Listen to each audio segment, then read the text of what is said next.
చివరికి వేదాంతం, చివరికి వేదాంతం వెనకబెట్టింది. మొన్ననే అడిగారు, అడిగితే భగవద్గీత అలా వెనక్కి కాదండి. వెళ్ళిపోద్దని భయపడుతున్నారు గురువు గారు. సార్ వేదాంతం కంటే భక్తి గొప్పది కదా సార్. వేదాంతం థియరీ అయితే భక్తి దానికి ఇలస్ట్రేషన్ అవుతుంది. నమస్కారం గురుగారు. థియరీ నమస్కారం గురుగారు. నమస్తే నేను నమస్తే. ఇంగ్లీష్ మాట్లాడు. మీరు భక్తితో వేదాంతాన్ని అన్వయం చేసి చెప్తున్నారు, చాలా బాగుంది సార్. అదే అజది భక్తి వేదాంతాచార్యులు. నైమిషారణ్యంలో భాగవత సప్తాహం చేయించారు ఆయన అవధాని గారు మా చేత. చాలా వినిపించారు. చాలా గ్రాండ్ గా జరిగింది. చాలా బాగుంది భాగవత కానీ సప్తాహం. మొత్తం భాగవత సప్తాహం చేయాలంటే ఎన్ని గంటలు మీరు కూర్చోవాలి తెలుసునా అండి? మొత్తం 7 రోజుల్లో 63 గంటల సేపు కూర్చున్నామండి. బా, భాగవత సప్తాహం చేశారు. లెక్క పెట్టి నెంబర్ ఆఫ్ అవర్స్ లెక్క పెడితే అంటే రోజుకి కనీసం 9 గంటల సేపు శ్రవణం చేయాలి. అప్పటికి కాదు గ్రంథం అవ్వలేదు. 9 గంటలు పట్టింది అండి రోజుకి. 63 గంటలు. 63 గంటల సేపు పట్టింది. ఇంకా కొన్ని అక్కడక్కడ డ్రాప్ చేస్తాను, లేకపోతే 70 గంటల దాకా మామూలుగా కనీసం దీక్ష తీసుకునండి, దీక్ష తీసుకుని దీక్షా వస్త్రాలు కట్టుకుని. అది అలాగే. ఎక్కడ చెప్పారు గురుగారు ఇంతకుముందు? నైమిషారణ్యం. ఏమండి? నైమిషారణ్యం అండి. నైమిషారణ్యమా? 2022 సత్యనారాయణ 2022. మళ్ళీ పూరిలో భాగవత సప్తాహం జరిగింది. అది మనం కాదు, చాలా నాదే కాదు. కరోనాకు ముందర కదా అది. కాదు కాదు, కరోనా తర్వాత. కరోనా తర్వాతే. ఏమో కళానిధి సత్యనారాయణమూర్తి గారి కోరిక ఎక్కడైనా జరుగుతుందేమో చూద్దాం. మరి చేద్దామండి. నమస్కారం. కానీ అన్నిటికంటే ముందు ఈ రథయాత్ర బాగా జరగాలని అందరూ ఆశీర్వదించండి. తప్పకుండా మేమందరం వస్తాం. తప్పకుండా మనం స్టార్ట్ చేసేద్దామండి. ఇంకా ఇది ఆలస్యం చేసుకోవద్దు. గురుభ్యో నమః. నమస్కారాలు. శిష్యేభ్యో నమః. శిష్యులు కూడా కాదు, అదే కాదు, వృద్ధా శిష్య గురువు అన్నట్టు అవుతుంది కొన్ని చోట్ల కొంతమంది తోటి. అందుకోసం శిష్యాయ గురవే నమః.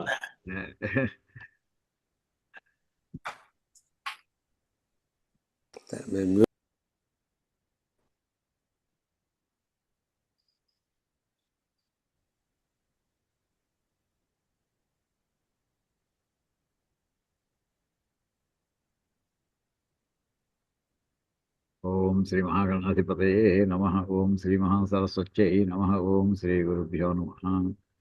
హరి ఓం. ఓం గణానాం త్వా గణపతిం హవామహే కవిం కవీనాముపమశ్రవస్తమం. జ్యేష్ఠరాజం బ్రహ్మణాం బ్రహ్మణస్పత ఆనశృణ్వన్నోతిభిः సేదసాదనం. ఓం ప్రణో దేవీ సరస్వతి వాజేభిర్వాజినీవతి ధీనామవిత్రియవతు.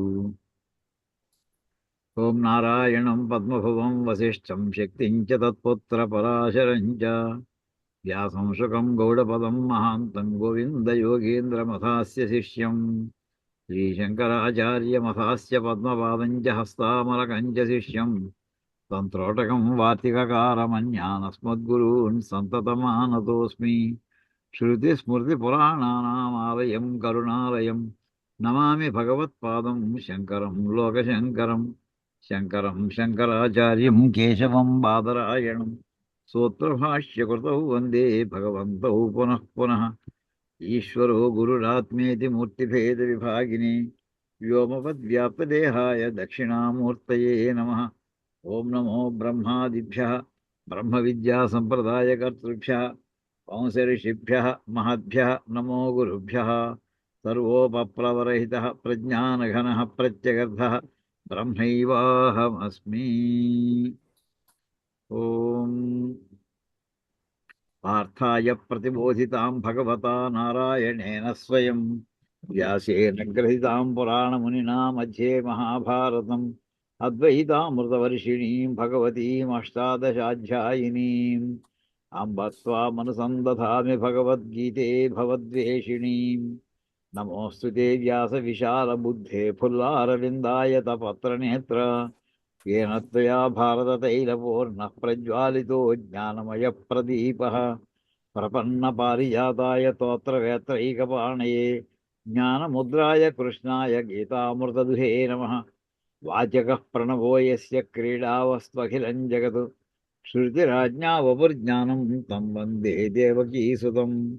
सर्वोपनिषदो गावो दोग्धा गोपालनन्दनः पार्थो वत्सः सुधीर्भोक्ता दुग्धं गीतामृतं महत्। वसुदेवसुतं देवं कंसचाणूरमर्दनं देवकी परमानन्दं कृष्णं वन्दे जगद्गुरुम्।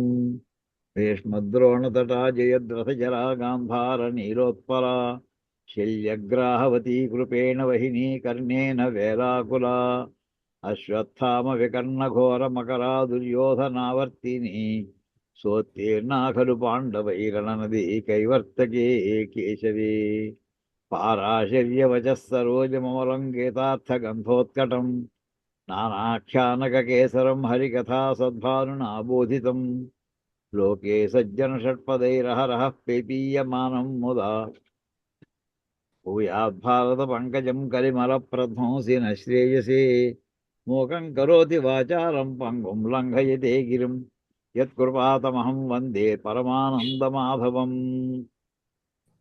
यं ब्रह्मा वरुणेन्द्ररुद्रमरुतस्तुन्वन्ति दिव्यैस्तवैः वेदैः साङ्गपदक्रमोपनिषदैर्गायन्ति यं सामगाः ध्यानावस्थित तद्गतेन मनसा पश्यन्ति यं योगिनः यस्यान्तं न विदुः सुरासुरगणा देवाय तस्मै नमः। ॐ गुरुर्ब्रह्मा गुरुर्विष्णुः गुरुर्देवो महेश्वरः गुरुः साक्षात् परब्रह्म तस्मै श्रीगुरवे नमः।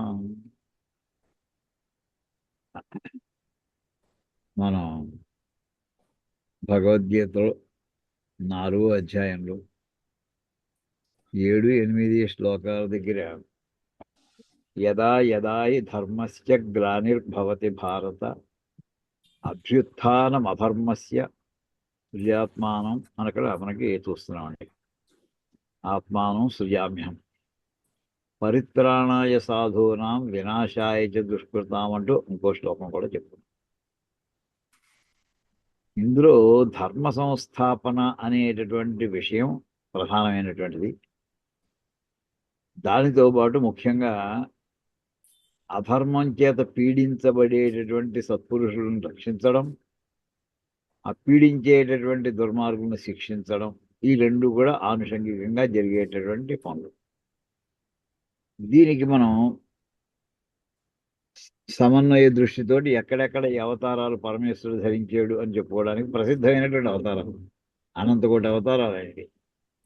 అందులో మనం మత్స్య కూర్మ వరాహ, ఆ వరాహ అవతారం గురించి కూడా మొన్న కొంత చెప్పుకున్నామండి, హిరణ్యాక్షుడిది. కానీ ఆ హిరణ్యాక్షుడు వాడు దుర్మార్గుడే, హిరణ్యకశిపుడు పరమ దుర్మార్గుడే, కాదని లేదు. ఇక్కడ ధర్మలోపం ఎక్కడ జరిగింది? అసలు ధర్మలోపం ఎక్కడ జరిగింది? దుర్మార్గుడు ధర్మాన్ని అతిక్రమించడంలో ఆశ్చర్యం లేదు. ఇంకేది వాడి అభీష్టమే అది కనుక అధర్మాచరణే వాడి లక్ష్యం, ధర్మానికి వ్యతిరేకంగా వెళ్ళడమే వాడి లక్ష్యం. ఇంక హిరణ్యాక్షుడు అలా వెళ్ళాడు, హిరణ్యకశిపుడు ఇలా వెళ్ళాడు, రావణాసుడు అలా వెళ్ళాడు, ఇంకోటి ఇలా వెళ్ళాడు, అది చెప్పుకోవడం ఆశ్చర్యం లేదండి.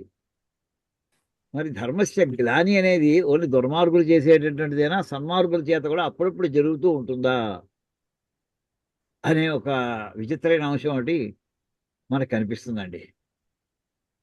సరిగ్గా మనకి సనక సనందన సనత్కుమారుడు సనత్సుజాత మహర్షుడు నలుగురు వైకుంఠానికి వెళ్ళడం, అక్కడ జయ విజయుల రూపంలో ఉన్నటువంటి ఆ ద్వారపాలకులు వాళ్ళిద్దరిని అడ్డగించడం, అక్కడ జరిగినటువంటి సన్నివేశం చూస్తేనండి, అంటే ధర్మ లోపం ఎక్కడ జరిగింది అనే విషయంలో మామూలుగా మనం అనుకున్నది వీళ్ళు అడ్డబెట్టారు అదంటాం కరెక్టే, కానీ వీళ్ళు చేసినటువంటి శాపము అలా శపించేయచ్చా వెంటనే?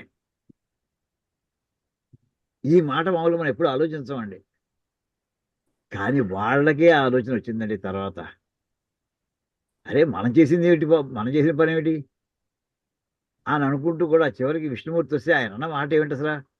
ఆ ఘట్టం ఒక్కసారి మనం వింటే కొన్ని ప్రధానమైన పద్యాలు విందామని ఇవాళ అవి తీసుకున్నానండి. అసలు అవి చూద్దామండి.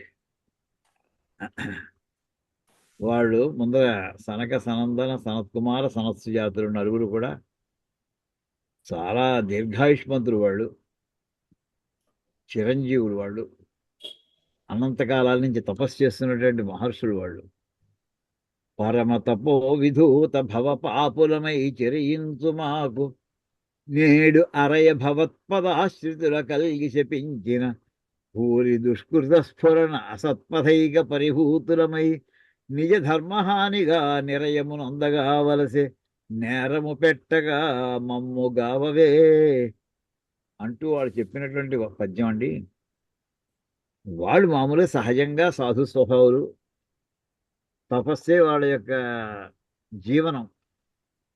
అటువంటి పరమ తపో విధూత భవ పాపులమై అంటే అత్యున్నతమైనటువంటి తపస్సు చేత ఎగరగొట్టబడినటువంటి సంసారంలో ఉండేటటువంటి పాపాలు, అంటే ఏ రకమైనటువంటి పాపాలు లేనటువంటి వాళ్ళగా చెరియించు మాకు, ఆ రంగా తిరిగేటటువంటి మాకు నేడు ఈవేళ అరయన్ని ఆలోచించగా భవత్పదాశ్రితుల కలిగి శపించిన, భవత్పదాశ్రితులను కలిగి శపించిన అంటే నీ దగ్గర నిన్ను ఆశ్రయించుకున్నటువంటి వాళ్ళని శపించినటువంటి భూరి దుష్కృత స్ఫురణం.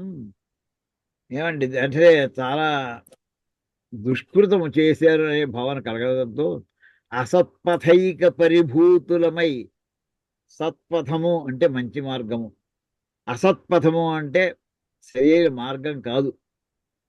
అంటే ఏ మార్గంలో వెళ్ళాలో ఆ మార్గంలో వెళ్ళకపోవడం, ఏ మార్గంలో వెళ్ళకూడదో ఆ మార్గంలో అసత్పథైక పరిభూతులమై వాళ్ళ చేత మేము అసత్పథంలో అంటే చెడ్డ మార్గంలో ప్రయాణం చేస్తున్నటువంటి ఆ ద్వారపాలకుల చేత పరిభూతులమై, పరిభూతం అంటే అవమానం పొంది నిజ ధర్మ హానిగా నిరయము నొందగావలసే, నిజ ధర్మ హానిగా నిరయము నొందగావలసే. ఇప్పుడు వాళ్ళు చేసిన మొట్టమొదటి ఇందులో ఈ ఘట్టం చూడండి, ఎంతమంది ఎన్ని స్థాయిల్లో ఎక్కడెక్కడ పొరపాటు చేశారో. వాళ్ళు చేసిన ఏంటంటే ముందర వాళ్ళు ఈ మహర్షుల్ని అవమానం చేయుట అనేది అక్కడి నుంచి, ఇది ఒక తప్పు కాదండి, చాలా తప్పులు జరిగాయి ఇక్కడ. మొదటి తప్పు వాళ్ళు చేశారు, నిజ ధర్మహానిగా నిరయము నొందగావలసే. ధర్మానికి హాని కలిగి, ధర్మస్య గ్లాని అనుకుంటున్నామే, గ్లానిర్భవతి భారతాన్ని ఇక్కడ ఇదే వాక్యము ఇక్కడ ప్రారంభమైంది. నిజ ధర్మ హానిగా, ఏ ధర్మమునైతే ఆచరించవలసి ఉన్నదో దాని హాని జరిగింది ఇక్కడ.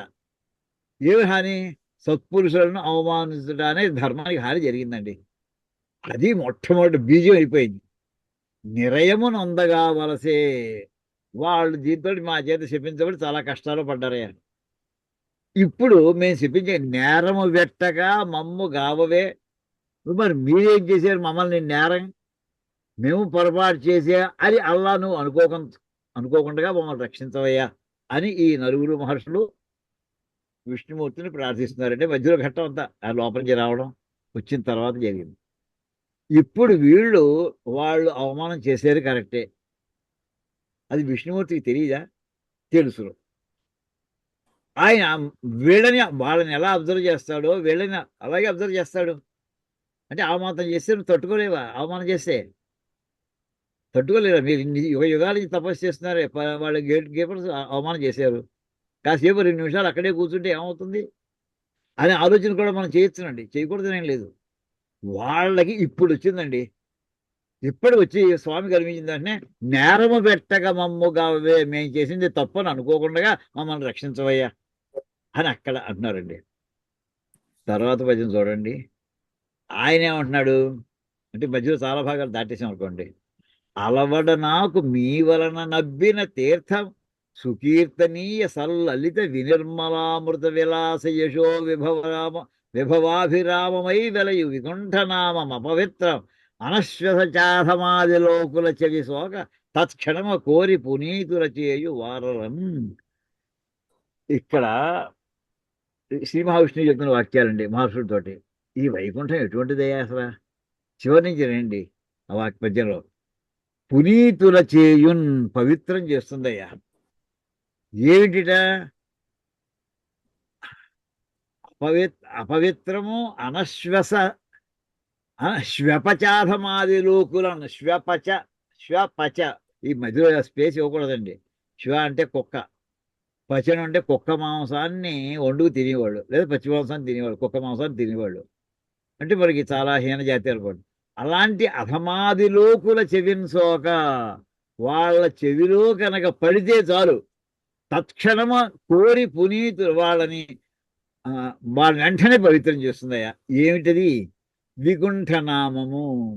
వికుంఠ అనేటటువంటి పదం ఏదైతే ఉందో ఆ వైకుంఠధామం, ఆ పేరు వినిపిస్తే చాలు ఎలాంటి అపవిత్రుడైనా సరే వాడు వెంటనే పవిత్రుడు అవుతాడండి. నామం వింటే చాలు, వెళ్ళడం కాదు, వైకుంఠాన్ని వెళ్ళడం కాదు, అసలు వికుంఠ నామం వింటే చాలుట. ఎటువంటిది అది? అది ఎవరికి వచ్చింది? అది అంటే విభవాభిరామవై వెలయు. ఇటువంటి విభవం, వైభవం, వినిర్మల. చూడండి ఎంత పెద్ద సమాసం వేశాడు ఆయన. మీ వలన తీర్థ సుకీర్తనీయ సల్లలిత వినిర్మలామృత విలాస యశో విభరామమై వెలయు వికుంఠనామము. ఆ వికుంఠనామము అనేటటువంటి ఎంత పవిత్రైందంటే అది చాలా వైభవంతో ప్రకాశిస్తూ ఉండేదయ్యా. ఎటువంటి వైభవం, ఎన్ని కోణాల్లో! యశో విభవాభిరామై, కీర్తి ప్రతిష్టలు. ఎంత ప్రతిష్ట అయినది వైకుంఠం అనే మాట, ఆఖరి మాట మనం వినేది అంటే హయ్యెస్ట్ లెవెల్. అంత బ్రహ్మాండ కీర్తి కలిగినటువంటి కైలాసం ఎలాగో వైకుంఠం అలాగే అనుకుంటాం. అటువంటిది ఇంకా ఎటువంటిది? అమృత విలాస యశో విభవరామవై. అమృతం, వినిర్మలామృత, స్వచ్ఛమైనటువంటి అమృతం యొక్క, అంటే దానికి నాశనము లేనటువంటి విలాస యశో విభరాభ. ఇంకా వెనక్కి వెళ్ళండి. సల్లలిత, లలితమైనటువంటిది, సుకుమారమైనటువంటిది. అంటే ఇక్కడ ఉండడం అనేటటువంటి చాలా డెలికేట్. ఎంత మనఃప్రశాంతత ఇస్తుందో లలితం అనే మాట. అంటే ప్రశాంతత ఇచ్చేటటువంటిది. అంటే అది ఎప్పుడు వస్తుందంటే ఆత్మజ్ఞానం కలిగిన తర్వాత మాత్రమే ఆ స్థితి వస్తుంది. ఇంకా ఎటువంటిది? సుకీర్తనీయము, చాలా గొప్పగా వర్ణించి చెప్పవలసినటువంటిది ఇది. ఇంకా తీర్థం. ఈ తీర్థ అంటే అత్యంత పవిత్రమైనటువంటి ఈ వైకుంఠము ఎవరి వల్ల వచ్చిందయ్యా శ్రీ మహావిష్ణువుకి? ఆయన ఏం చెప్తున్నారు చూడండి. మీ వలన అబ్బినది. మీ మహర్షులందరూ నాకు ఇచ్చినటువంటి పెద్ద వరం ఏంటంటే, ఒరే అబ్బాయి నువ్వు వైకుంఠంలో ఉండవయా అని నాకు ఇచ్చారయ్యా అని శ్రీ మహావిష్ణువు తనకు ఉన్నటువంటి, అంటే మొత్తం వైకుంఠానికి ఉండడం యోగ్యత ఆయన ఉంది కనుక ఆయన అక్కడ ఉంటున్నాడు. ఆయన వల్ల వైకుంఠానికి పేరు వచ్చిందంటే అనుమానం లేదు. అటువంటి ఆయన శ్రీ మహావిష్ణువు ఈ వైకుంఠం రావడానికి కారణం ఎవరు అంటే మహర్షులు శ్రీ మహావిష్ణువుకి ఇచ్చారట అనుగ్రహించి. అలాంటి ఈ ప్రదేశంలో వాళ్ళు అట్టి నేను తలప మీయట్టి సాధుజనులకు అపకారం అర్థి చేసిన మదీయ బాహుసములైనన్ దృంతు ఉత్సాహలేల అన్నన్ ఇతరుల మీ మ్రోల ఎన్ననేల.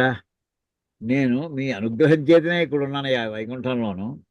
అటువంటి నేను మీ ఎట్టి సాధుజనులకు, చూడండి మళ్ళీ వెంటనే పదం నాకు జ్ఞాపకం చేసుకోండి. పరిత్రాణాయ సాధూనాం. ఆ సాధు అనే పదం ఎక్కడ వస్తుందో మళ్ళీ చూసుకో. ఇక్కడ ఇది ఎటువంటి వాడు? మీ ఎట్టి సాధుజనులకు పుణ్యతమమైనటువంటి వ్యక్తులు వీళ్ళు. అపకారం చేయడమే. అటువంటి మీకు అపకారము అర్థించేసిన, కావాలని చేసేది అపకారం వీళ్ళు. ఏంటి అవమానం చేయడమే. అలా చేస్తే నాకు ఎంత కోపం వస్తుంది తెలుసిన? మదీయ బాహుసములైన, నాతో సమానమైనటువంటి వాడు, మదీయ బాహుసములైన అంటే నా బాహువులతో సమానమైన వాళ్ళు, అంటే అంత నాతో సమానమైన బలపరాక్రమాలు కలిగిన ఉన్నటువంటి వాళ్ళనైనా సరే తురించి పడేస్తాను, అంటే వాడిని వధిస్తాను నేను.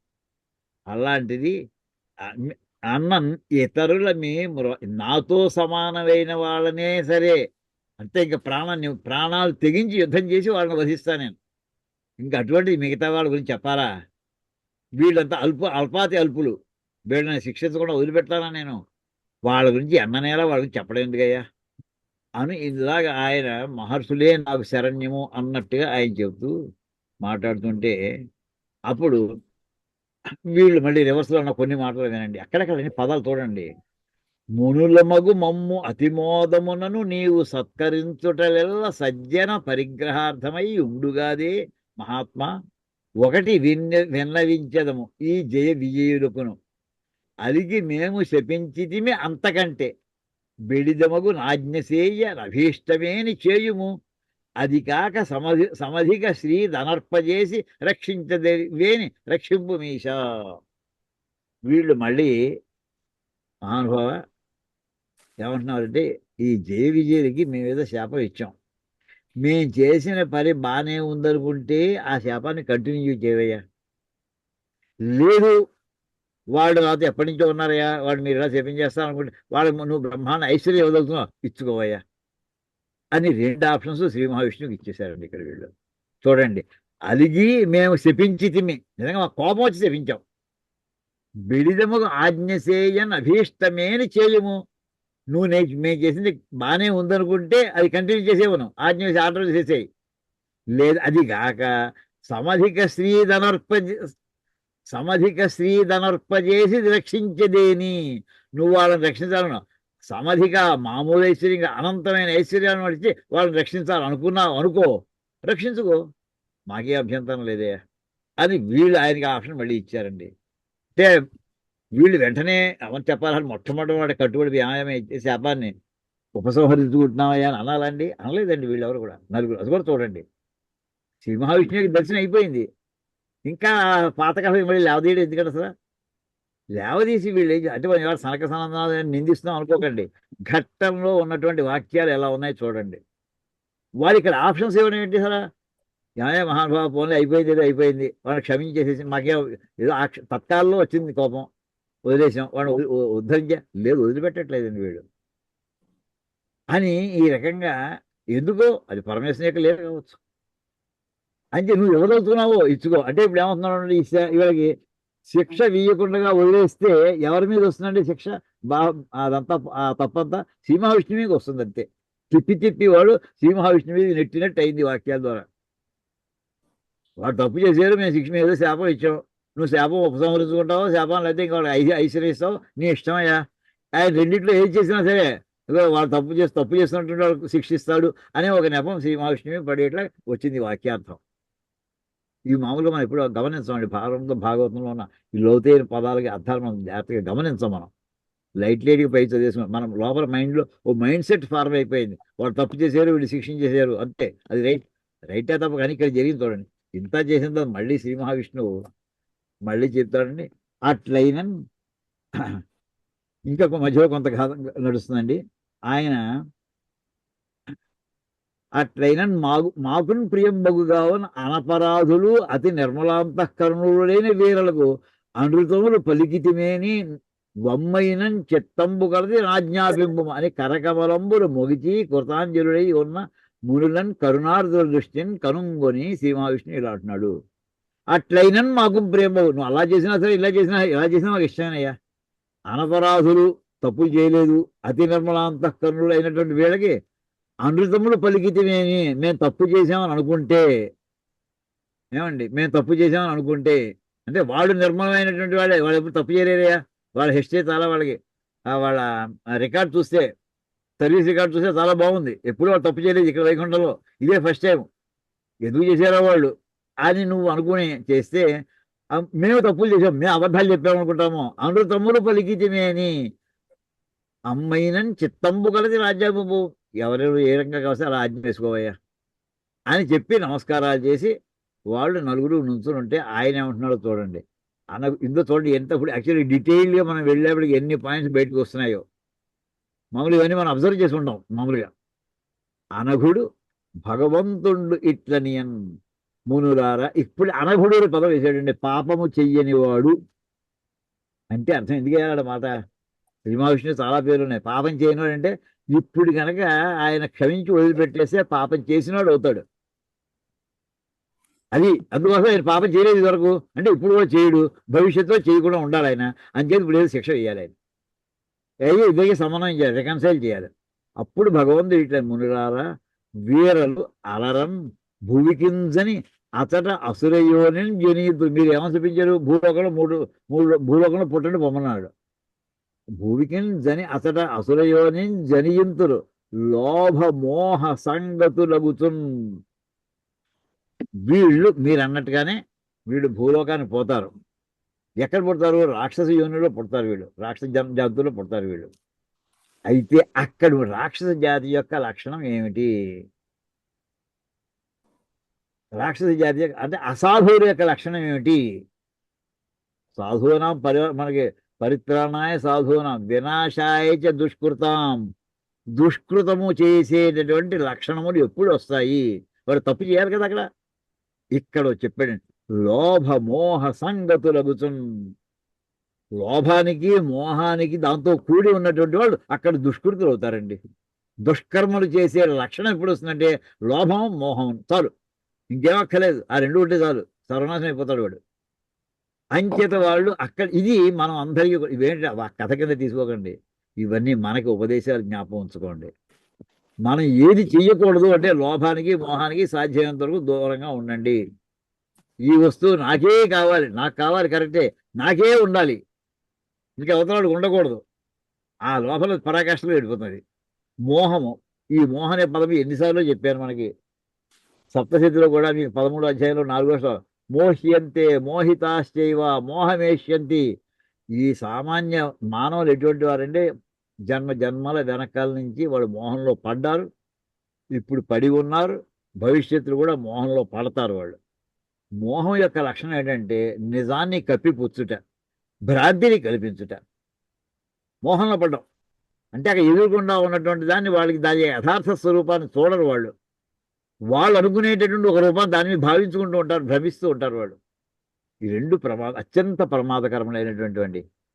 అలాగే ఇంకోటి కూడా చెప్పాడు, కామయేష క్రోధయేష అని ఇక్కడ చెప్పుకొని లోభాన్ని కూడా చెప్పుకొచ్చాడు భగవద్గీతలో మనకి. ఇది ఇంకా ఈ భాగవతంలో చెప్తున్న విషయాలు ఐడెంటికల్గా భగవద్గీతలో వచ్చిన పదాలకి వివరణలు అండి, కథారూపమైన వివరణలు ఇవి. లోభ మోహ సంగతులగుచున్. లోభంతో మోహంతో కూడి ఉండి వాడు అసురయోనిని జనింతురు. మనము ఈ జన్మలో కనుక మనం లోభానికి మోహానికి లొంగి ఉన్నాము, మళ్ళీ మనకి మానవ జన్మ కాదండి, రాక్షస జన్మ ఖచ్చితము స్పష్టంగా ఇక్కడ మనకి చెప్పేసినట్టు అయిపోయిందండి. అంటే ఇంకా వృత్తంలో పడ్డామంటే స్పైరలింగ్, అది అక్కడే గిలగిలా కొట్టుకుంటూ పోతుంటాం సాధ్యమైనంత వరకు. అందుకోసం మన వాళ్ళు ఏం చెప్పారంటే లోభానికి ఆపోజిట్ అంటే దానం అండి.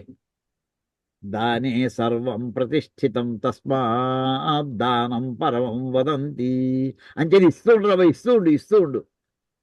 మనకి మహానారాయణ ఉపనిషత్తులో ఆఖరి లాస్ట్ బట్ వన్ అంత అనువాకాలో వస్తుందండి. అంచేతనే అందరూ కూడా దానం చాలా గొప్పదని అంటారయ్యా అని అంటూ అక్కడ అన్నయ్యం తీసుకొస్తారండి. ఈ మోహం కూడా అక్కడ వెంటనే దాంతోనే ఆ అనువాకంలో చివరికి వైరాగ్య సంపదలో వెళ్ళాలయ్యా. ఆ అనువాకం చదివి తీరాలండి ఒక్కసారి. మీరు చాలాసార్లు మనకి చదువుకున్నాం. మీకు 82వ పన్నం మహానారాయణ ఉపనిషత్తు అంటారు. ఆ మహానారాయణ ఉపనిషత్తు మొత్తం 130 పనసలు సుమారు ఉంటుంది. ఏమండి ఆఖరిని 2 అనువాకాలు 4-5 పనసలు ఉంటాయి. అవి చదివి తీరండి, అనువాదాలు చదవండి. ఒకసారి 2 సార్లు కాదు, 100 సార్లు చదవండి. అక్షరం మళ్ళీ మననం చేసుకోండి. మొత్తం మన వేదాంతాల యొక్క సారం అంతా కూడా వేదంలో ఎక్కడ ఉంది అంటే మహానారాయణ ఉపనిషత్తు. ఆ రెండు అనువాకాల్లోనే కనిపిస్తుందండి. చాలండి ఇంకా ఇన్ని వార పుస్తకాలు అంటే ఇవన్నీ ఏంటంటే మళ్ళీ దృఢపడడం కోసం చదువుతున్నాం తప్ప ఇవన్నిట్లో 18 పురాణాలు చెప్పినా ఇంకోసారి చెప్పినా చివరికి చెప్పదగిన విషయం అంతా అక్కడేనండి. ఏమిటి? లోభం వద్దు, మోహం వద్దు. ఆ రెండు ఎలా సాధించుకోవాలి స్టెప్స్ అన్ని చెప్పాడండి అక్కడ మహానుభావుడు వేదంలో. ఇది ఈ రకంగా ఇక్కడ వాళ్ళకి ఇదే చెప్తే ఎంత చెప్పిన తర్వాత కూడానండి వీళ్ళకి మమ వైరం ఇంకా కంటిన్యూ చేస్తున్నాడు శ్రీ మహావిష్ణు. నన్ను వైరంబుననైనను మనమున తలచుటను నా సమక్షమున మదా నవ ఈక్షించుతు నీలుగుట అనఘాత్మకులై వసింతులు అస్మత్ పదవిన్. వీళ్ళు మన మనస్సులో నిత్యము నన్ను తలుచుకుంటూ ఉండాలి. 2 పద్ధతులు, మహాభక్తులైనా తలుచుకోవాలి, మహాశత్రువులైనా తలుచుకోవాలి. అంచేత వైరంబుననైనను, వైరంతో సరే వైరభక్తి కంసుడిలాగా 24 గంటలు కంసుడి శ్రీకృష్ణుడు స్మరణ చేసేటండి. అద్దంలో చూసుకుంటున్నా తన రూపం కనిపించట్లేదు, ఆ శ్రీకృష్ణుడు బింబం కనిపించింది. మందరం వరకు ఆ మంత్రం ఆల్రెడీ కృష్ణ పరమాత్మ పడుకున్నట్టుగా కనిపిస్తుంటుంది. వాడికి ఏది లేదు, అన్నం తింటున్నా కృష్ణ పరమాత్మ పక్కన కూర్చున్నట్టుగా అంత స్మరణ చేసేసాడండి వాడు. నన్ను వైరంబుననైనను మనమున తలచుటను. ఏమండి ఏదో రకంగా నన్ను మొత్తం విరోధంగా ప్రేమగా కానీ నిత్యము నా సమక్షము అది అయిపోయిన తర్వాత అనఘాత్మలే వసింతు ఆత్మత్పదమే. వీడి చివరికి ఈ ప్రాణాలు విడిచిపెడుతూ ఉంటారు కానీ చివరికి నా స్మరణతోటే పాపాలు వదిలిపెడతారు. వైరభక్తి కానీ సాధుభక్తి కానీ చేసిన తర్వాత వాళ్ళకి ఆరంగ పాపం, ఇంకా వాళ్ళకి పాపాలు ఎక్కడ ఉంటాయా? తిరిగి మా వైకుంఠ లోకానికి వస్తాయి, ఇక్కడ మళ్ళీ వస్తారు వాళ్ళు అని చెప్పి వీనుడు ఇలానే. అయితే ఇక్కడికి వచ్చిన తర్వాత ఇంకా వీళ్ళు అమ్మనే మరి నాకు మీరు ఏదో ఇందాక కొంత ఛాయిస్ ఇచ్చారు కదా, ఇప్పుడు నేను వాళ్ళ అనుగ్రహం కూడా చూపించాలి. మీ శాపాన్ని నేను ఎండార్స్ చేశాను, వాడు శిక్ష అనుభవించవలసిందే, కానీ నా అనుగ్రహం కొంత వాడు ఉండాలి. ఇక్కడ పనిచేస్తున్నారు నా దగ్గర, ఇంక వీళ్ళకి మోక్ష తప్ప ఇంకోటి లేదు స్పష్టంగా చెప్పేస్తున్నాడు. ఇంకా ఆ 3 జన్మలేక మోక్షం అని చెప్తున్నాడు ఇక్కడ. వీరుడు ఇలా మీద ఇకెన్నటికీ పుట్టువు లేదు వీరికి, ఇంకా జన్మలో మళ్ళీ ఇంకెప్పుడు జన్మాంతరం మళ్ళీ భూమి మీద పుట్టరు వీళ్ళు. మేరలు బల్తిన ఎట్ల నాదు చెత్తము నన్ను తలంతుగాను నీ మనంబులని ఇంకన్ అంచేత నన్ను తలదుం గాన మీ మనంబులని ఇంకన్. వీళ్ళు ఎప్పుడు నిత్యం నన్ను స్మరిస్తూ ఉంటారు కనుక వీళ్ళకి ఇంకా ఇంకో జన్మ అనేది లేదు, భూమి మీద పుట్టరు. దీనికి చింత తక్కుడు సుధీజన పొంగవులన్న ప్రీతులై ఆ ఆ వలివాసనాత్మజులు అనంతుని భావము తామెరింగి శంపున వేట్క తేలి తెలివొందిన చిత్తములను నుతించి అంబోనిధిశాయి ఆర్తజన భూషణు పాప శోషణం. ఇటువంటి పాప శోషణం, పాపాలను తొలగించేవాడు.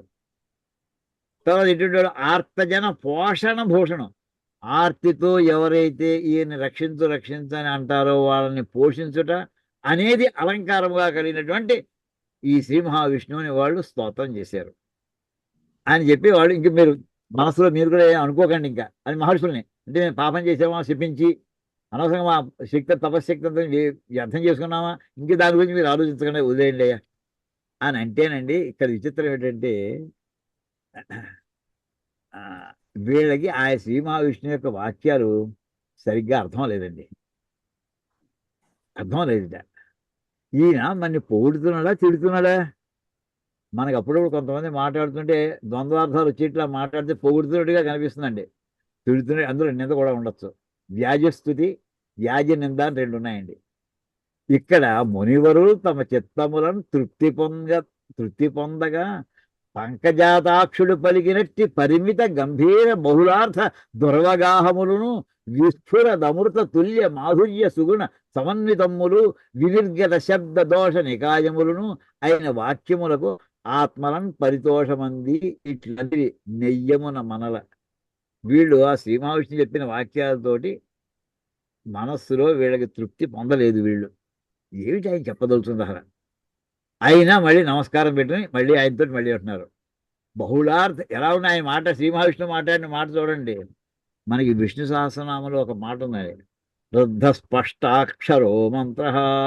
స్పష్టాక్షర, ఆయన మాటల్లో ఎక్కడా సందిగ్ధత ఉండదు, అనుమానం ఉండదు, డౌట్ రాదు.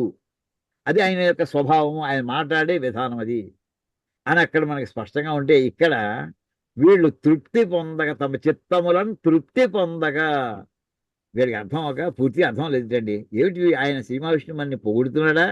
మీరు అంతవాళ్ళు ఇంతవాళ్ళు మీ వల్లే నాకు వైకుంఠం వచ్చింది అంటున్నాడు, మీరు కాస్త సంతోషించండి అన్నాడు, మీరు ఊరుకోండి ఏం బెంగెట్టుకోకండి అన్నాడు. ఇవన్నీ చెప్తుంటే ఎవరు తిడుతున్నాడు ఇక్కడ అని. పరిమిత, ఆయన మాట చాలా తక్కువ మాటలు మాట్లాడాడు. పరిమిత గంభీర, చాలా లోతైనటువంటి అర్థాలు. బహుళార్థ, చాలా అర్థాలు ఉన్నాయి. దురవగాహములను, అసలు ఆ మాటల యొక్క లోతు కొలవలేరు ఎవరు కూడా, అంటే చాలా లోతైన అర్థాలు ఉన్నవి. విస్ఫురత్ అమృత తుల్య ఓ పక్క విస్ఫురత్ అమృత తుల్య మాధుర్య సుగుణ సమన్వితమ్ములు. ఆయన మాట్లాడుతుంటే అమృత తుల్యం, అంత ప్రాణం ఇస్తున్నట్టుగా ఉంటాయి, చక్కగా ఉంటాయి, ఎంత ఆత్మీయంగా ఉంటాయో, ఎంత ఆనందకరంగా ఉంటాయో. మాధుర్యం, ఒక్కొక్కడు మాట్లాడుతుంటే ఇంకో 2 నిమిషాలు వినాలనిపిస్తుంటుంది. మీ మామూలుగా వాజ్పేయి గురించి చెప్పుకుంటూ ఉంటామండి. పార్లమెంట్లో ఆయన ఇచ్చినటువంటి ఉపన్యాసాలు అవతల ప్రతిపక్షం వాడు కూడా ఆనందించేవారు ఆయన వాడే పదాలకి. ప్రతిపక్షం వాడు కూడా అంత చక్కటి భాషణ. అభిప్రాయాలు ఏకీభవించవచ్చు, వ్యతిరేకించవచ్చు, ఏదైనా కావచ్చు. ఆయన భాషని ఎవరు తప్పు పట్టలేకపోయారండి. మాధుర్య సుగుణ సమన్వితమ్ములు, ఆ మాధుర్యంతో సుగుణాలతో కూడి ఉన్నటువంటి పదాలు. ఇంకా ఎటువంటి అది తప్పులున్నాయేమో, ఎక్కడా శబ్దదోషం లేదు, అర్థదోషం లేదు. వినిర్గత శబ్ద దోష నికాయములను. శబ్ద దోషాలంటే ఒక అనవసర మాటకి ఇంకో మాట మాట్లాడడం, ఏ మాట చెప్పాలో ఆ మాట అర్థం కాకుండా ఇంకో మాట పొరపాటు రావడం, అలాంటి మామూలు మనలాంటి వాడు చేసే మాటలు ఏంటంటే ఏదో చెబుదాం అనుకుంటాం, ఇంకో మాట ఏదో అనేస్తాం, పేరిపోతుంది అక్కడికి వేస్తాం. ఇలాంటి ఆ దగ్గరలోకి వచ్చే అవకాశం లేదు శ్రీ మహావిష్ణువు మాట్లాడుతుంటే. ఇదంతా ఎందుకని చెప్తున్నా అంటే అక్కడ మనకి విష్ణు సహస్రనామం వచ్చిన స్పష్టాక్షర అనే మాటకి వివరణ ఇక్కడ ఉందండి. ఆయన ఎలా మాట్లాడతాడు స్పష్టంగా చెప్తాడు. ఎలా ఉంటుంది స్పష్టత? దుర్మార్గమే స్పష్టత కాదు, సుగుణాభిరాముడు అయినటువంటి వాడు. శబ్ద దోష నికాయములు, శబ్దముల యొక్క దోషముల యొక్క సమూహం, అవి ఎటువంటి వినిర్గణం, దోషాలు లేనటువంటి శబ్దాలతోటి ఆయన అన్న ఆత్మకి సంతోషించారు వీళ్ళు. చివరికి వీళ్ళు అప్పుడు ఈ మాట అంటారండి. ఇప్పుడు చూడండి, ఒడయడు ఇప్పుడు నందించియో తలప నర్ధి నిందించియో మత్కృతైక దండమునకు సంకోచమందియో అనుచు సంశయాత్మకులగుతూ వివేకించి అంతలోన ఇది చదువుతాం చూడండి, ఒకసారి తాత్పర్యం చదువుతాం చూడండి. మునీశ్వరుల మనస్సులు తృప్తి చెందలేదు. పరిమితములు, గంభీరములు, విశేషార్థములు, అగోచరములు, అమృతతుల్యములు, మాధుర్య గుణ సహితములు, దోషరహితములు అయిన శ్రీ మహావిష్ణువు మాటలకు మనసులు ఎంతో సంతోషించి కూడా మన ప్రభువు మనపై స్నేహభావం కలిగి మనల్ని అభినందిస్తున్నాడా లేక మనల్ని నిందిస్తున్నాడా? ఇంత దూరం వైకుంఠం చూద్దాం వచ్చి ఇక్కడ వచ్చి దెబ్బలాడుకుంటారా, గుమ్మలో కూర్చొని దెబ్బలాడతావా, ద్వారపాలకులతో మీ స్థాయి ఏంటి వాడి స్థాయి ఏంటి అని ఒక రకంగా నిందిస్తున్నాడే అని ఆ రకంగా అనుమానం వచ్చింది చివరికి. ఇప్పుడు తిట్టాడా పొగిడాడా తెలియలేదు. కాసేపు మళ్ళీ వీళ్ళు నలుగురు వీళ్ళలో మదన పడి డిస్కస్ చేసుకుని మనం విధించిన శిక్షకు సంకోచంతో స్పందిస్తున్నాడా, అంటే వీళ్ళు తిట్టేశారు అందుకోసం ఆయన అనుమానిస్తూ ఏదో రికన్సైల్ చేస్తున్నాడా అనే సందేహంతో కిందు మీదు అయినారు, తటపడాయించారండి. కొంతసేపటికి ఒక నిర్ణయానికి వచ్చేటండి. కారణం ఏమిటి? వీళ్ళ మనస్సులో ఇంకా కొంత లోపభావం ఉండడం మూలాన్ని. అసలు మామూలుగా నిర్గుణ పరబ్రహ్మాన్నే సంపూర్ణంగా ఎప్పుడూ చేసిన వాళ్ళు అయి ఉంటే ఆ ద్వారపాలకులు అవమానించినా కానీ వాళ్ళకి అంటేది కాదు. అదే సుఖమహర్షి అని ఉన్నారనుకోండి, ఊహించుకోండి, ఆయన కన్నా పట్టేదా? అసలు ఏ పట్టదు. వీళ్ళకంటే స్థాయి కంటే ఇంకా ఎక్కువ అని అనిపిస్తుంది ఈ కథలో చూసినప్పుడు. వీళ్ళే తక్కువ కాదండి అని ఇక్కడ ఈ మాట చెప్పడం కోసం ప్రత్యేకించి, అంటే శ్రీ మహావిష్ణువు యొక్క వాక్య నిర్మాణం ఎలా ఉంటుంది అని అంటే భగవద్గీత ఎలా ఉంటుంది అని అర్థం అండి. చూడండి, భగవద్గీతలు ఇప్పుడు మాటలన్నీ కూడా ఎవరి? శ్రీ మహావిష్ణువు అనగా. భగవద్గీత ఎవరిది? శ్రీకృష్ణుడిదే కదా, కృష్ణ పరమాత్మది. ఇప్పుడు చూడండి, ఆయన మాటలను భగవద్గీతల వాక్యాలని పరిమితములు, తక్కువ మాటలే మాట్లాడాడు ఆయన. గంటల తరబడి ఉపన్యాసం ఇవ్వలేదు. మన 700 శ్లోకాలను చదువుతున్నామండి. ఆ 700 శ్లోకాలను అర్జునుడి వాక్యాలు, సంజయుడి వాక్యాలు, మిగతా వాళ్ళ వాక్యాలు తీసేసి తక్కువే ఉంటాయి. అదిగాక ఇంకా గంటలో అయిపోవాలి. తక్కువ సమయం మాట్లాడే అర్జునుడితోటి. పరిమితములు, గంభీరమైనవి. ఈ కృష్ణ పరమాత్మ చెప్పినటువంటి భగవద్గీతలో వాక్యాలు గంభీరమైనటువంటి, గంభీరం అంటే లోతని అర్థం అండి. శంకరాచార్య వారు ఒక అర్థం చెప్పారు. ఆయనకి పరమే సాక్షాత్ శంకర సాక్షాత్ అని. కానీ రామానుజాచార్య వారు ఏమన్నారు? శంకరాచార్య వారు రాసిన కూడా తప్పులు అని రాసేసాడండి. పోనీ రామానుజాచార్య వారు ఫైనల్ అయిపోయిందా? మధ్వాచార్య వారు వచ్చి అయిన తప్పులు చేశారు, అది నాకు నచ్చదన్నారు. అది ఇద్దరిది కాదు. వల్లభాచార్య వారు వచ్చి ఏం చేశారు? ఆయన ఇంకొక అర్థం ఆయన చెప్పారు. ఇది కాదు అసలు అర్థం, నేను చెప్పే అర్థం కరెక్ట్ అన్నది. ఇంకా ఎంతమందో రాశారు. జ్ఞానేశ్వరు వచ్చారు, ఇంకా అలా. ఇప్పుడు చివరికి ఏమైందంటే, అంటే అందరూ కూడా ఆ వాక్యానికి, గంభీరమైనటువంటి కృష్ణ పరమాత్మ యొక్క వాక్యానికి అర్థం చేసుకోవడం అంత లోతైనది. వాడు ఆ వాక్యాన్ని అందరూ అంగీకరించారు. ఆ వాక్యార్థాన్ని, వీడు చెప్పిన వాక్యార్థాన్ని మిగతా వాళ్ళే అంగీకరించట్లేదు. ఎక్కడో తేడా వస్తుంది. విశేషార్థములు, ఒక్కొక్క చోట కృష్ణ పరమాత్మ ఒక్క మాట మాట్లాడేంటి వ్యాఖ్యానం చూడండి. భాష్యంలో శంకరాచార్య వారి భాష్యంలో ఒక్కొక్క చోట 18వ అధ్యాయంలో ఎంజాయ్ చేస్తా ఉంటారు. అసలు ఏం రాశారంటే అక్కడ ఆయన విజృంభించారు ఆ 18వ అధ్యాయంలోకి వచ్చేప్పుడు. అన్ని చోట్ల కూడా, కానీ అక్కడ విశేషంగా కొన్ని పదాలు వచ్చినప్పుడు చెప్తానండి. విశేషార్థం, అగోచరములు, ఈ కంటికి కనిపించిన విషయాలని చెప్పుకుంటూ వస్తున్నారే, ఎక్కడ ఏ గ్రంథంలోనే కనిపించలేదు ఇలాంటి వాక్యాలు. అవన్నీ ఏకంగా పట్టుకొచ్చి సమకూర్చి భగవద్గీత కింద ఏర్పాటు చేశారు. అమృత తుల్యములు, యుగ యుగాలైనా కానీ ఈవేళ కూడా ఇంకా ఎవరు ఫ్రెష్ అంటే అది మృతాయమానమైనటువంటి. మాధుర్య గుణ సహితములు, మధురంగా ఉండేటటువంటి. దోషరహితములు, కృష్ణ పరమాత్మ అంటే ఈ వ్యాకరణ దోషాలు ఇంతవరకు ఎవడైనా పుట్టినోడు ఎవడైనా అన్నాడంటే సరే అనలేడు ఎవడు కూడా. అంటే ఆయన ఎంత పాండిత్యాన్ని లౌకికంగానే తీసుకుందామండి. ఈ నేల మీద నడిచిన ఒక మనిషి రూపంలో నడిచిన ఆయన ఒక అవతారమూర్తి. అవతారమూర్తి కావచ్చు కాక ఆయన తప్పులు మాట్లాడతామో లేదు, సాందీపని మహర్షి యొక్క శిష్యుడై ఉన్నారు. గురువు దగ్గర అధ్యయనం చేశారు ఆయన, సాక్షాత్ యోగీశ్వరుడు ఆయన. అటువంటి ఆ మహావిష్ణు మాటలు ఇవన్నీ కూడా ఏమిటంటే భగవద్గీతకి విశేష వాక్యాలు కానీ తీసుకోండి, గుర్తుపెట్టుకోండి. భగవద్గీత యొక్క లక్షణం ఏమిటని ఎవరు అడిగితే భగవద్గీతలో వాక్యాలు కూడా పరిమితమైనవి, గంభీరమైనవి. ఇలా ఇప్పుడు ఈ లిస్ట్ అంతా చెప్పండి. ఎన్ని ఇచ్చాడు ఇక్కడ? 1 2 3 4 5 6 7 రకాల లక్షణాలు ఇక్కడ వర్ణించారండి. ఇలా ఇచ్చినటువంటి భగవద్గీత ఈవేళ మనం అనుకుంటాం ఏమిటి, శంకరాచార్యులు ఒక అర్థం రాశారు, రామానుజాచార్యులు ఇంకో అర్థం రాశారు, ఏమిటి అది వీళ్ళకి అర్థమైందా అని మనం అనుకుంటాం. ఇది పక్కన ఎట్టండి. ఇప్పుడు ఈ నలుగురు సామాన్యుల ఎదురుకుండా కలబడి శ్రీ మహావిష్ణువు ఎంతో కాదు, భగవద్గీత అంత పొడుగు కూడా లేదు. ఇది ఉన్న 4 మాటలు మాట్లాడేప్పుడు ఈ నలుగురికే కన్ఫ్యూజన్ వచ్చేసింది. ఇప్పుడు ఈ తిడుతున్నా పొగుడుతున్నా మాట అన్నారంటే అర్థం ఏంటండి అసలు? వీళ్ళ మనస్సులో ఇంకా పూర్తిగా దాని అర్థం వీళ్ళకి ప్రతిఫలించలేదేమో అంచేతే అనుమానం వస్తుంది అసలు అని. ఈ రకంగా మనకి భగవద్గీత యొక్క లోతు ఎటువంటిది అని చెప్పడానికి ఇది చిన్న ఉదాహరణ. వాక్యాలండి ఇవి ఇక్కడ ఈ ఘట్టంలో కనిపిస్తున్నాయి మనకి అని నాకు అనిపించిందండి. తర్వాత ఇక్కడ ఇది అయిపోయిందండి. ఇది అయిన తర్వాత